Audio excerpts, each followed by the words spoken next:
નમસ્કાર, સત્યની ઝલક ન્યૂઝ ચેનલમાં આપનું સ્વાગત છે. હું છું કવિતા પંચાલ ને જોઈએ આજના સમાચાર. આપનું નામ અને પરિચય. મારું નામ શ્રી મારડિયા છે અને હું આઈ એમ મૂનમાં લીડ એક્ટર તરીકે પાત્ર ભજવું છું. આજે કઈ જગ્યાએ શું રાખવામાં આવે? આજે પીવીઆર એક્રોપોલિસ થલતેજ ખાતે અમારી આઈ એમ મૂન ફિલ્મનું ટ્રેલર લોન્ચ ઇવેન્ટ રાખવામાં આવી છે. તમે કેટલા સમયથી ઇન્ડસ્ટ્રીમાં છો? આમ જોવા જઈએ તો લાઈક થિયેટરને બધું ગણીને ફ્રોમ 2016થી આ ફિલ્ડમાં એક્ટિવેટ છું. મૂવી કેટલા તમે કર્યા? રિલીઝમાં આ સેકન્ડ ફિલ્મ, બાકી હિન્દી વેબ સિરીઝ ને એવું બધું તો કરેલું છે, પણ રિલીઝડ ફિલ્મ ગુજરાતી ફિલ્મમાં ધીસ ઇઝ સેકન્ડ ફિલ્મ. આ ફિલ્મના શૂટિંગ દરમિયાન કેવો અનુભવ રહ્યો? સુપર. અને બધી જ જે આખી ટીમ હતી એ બધા જ લોકો અનનોન હતા. લગભગ ચેતનભાઈ સિવાય લગભગ હું અને અતુલભાઈ સિવાય બીજા કોઈને હું મળ્યો નહોતો પર્સનલી, પણ કામ કરવાની ખરેખર મજા આવી.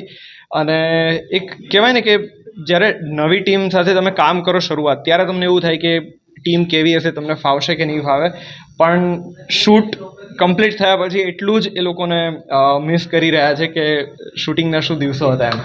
તમારો શું રોલ છે? મારા કેરેક્ટરનું નામ છે સિદ્ધાર્થ, અને બાકી વધારે તો હું રિવીલ નહીં કરી શકું, એટલે એના માટે તમારે ફિલ્મ જોવી પડશે.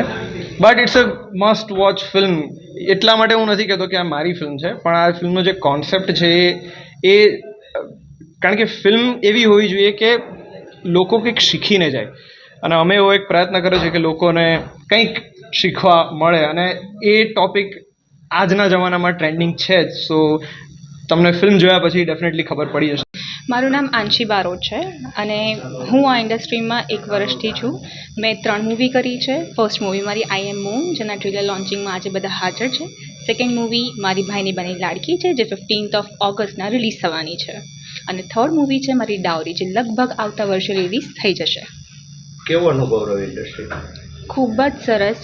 લોકો ખરેખર બહુ જ ફ્રેન્ડલી છે, આપણને હેલ્પ કરવા માટે આગળ રહે છે, જે મને ખૂબ જ સારું લાગ્યું. એઝ અ ફ્રેશર આપણને હેલ્પની સખત જરૂર હોય છે, તો એ લોકો ઘણા ફ્રેન્ડલી છે. જેવું આપણે વિચારીએ છીએ ઇન્ડસ્ટ્રીમાં આવતા પહેલાં એવું બિલકુલ નથી. ચેતન દહિયા સાથે કામ કરીને તમને શું શીખવા મળ્યું? ઘણું બધું. He is a legend. એમની સાથે કામ કરવું એ મારી માટે એક બ્લેસિંગ છે. સો અદ્ભુત અનુભવ છે. શૂટિંગ દરમિયાનનો અનુભવ કેવો રહ્યો? ખૂબ જ સરસ. બધા જ ઘણા ફ્રેન્ડલી છે, એટલે ઘણો સારો અનુભવ રહ્યો. મને લાગ્યું જ નહીં કે આ મારી ફર્સ્ટ ફિલ્મ છે. ગુજરાતી દર્શકોને શું મેસેજ આપવા માંગો છો? ગુજરાતી દર્શકોને હું એ મેસેજ આપવા માંગીશ કે અમારી ફિલ્મ આઈ એમ મૂન જોવે, જે સોશિયલ મેસેજ તમને આપશે, અને ઘણો સારો મેસેજ છે. ઓકે, જેમાં તમને લવ સ્ટોરી જોવા મળે, હ્યુમર પણ જોવા મળશે, અને એક અલગ પ્રકારનું થ્રિલ જે ફિલ્મનો એક અલગ સબ્જેક્ટની દ્રષ્ટિએ છે.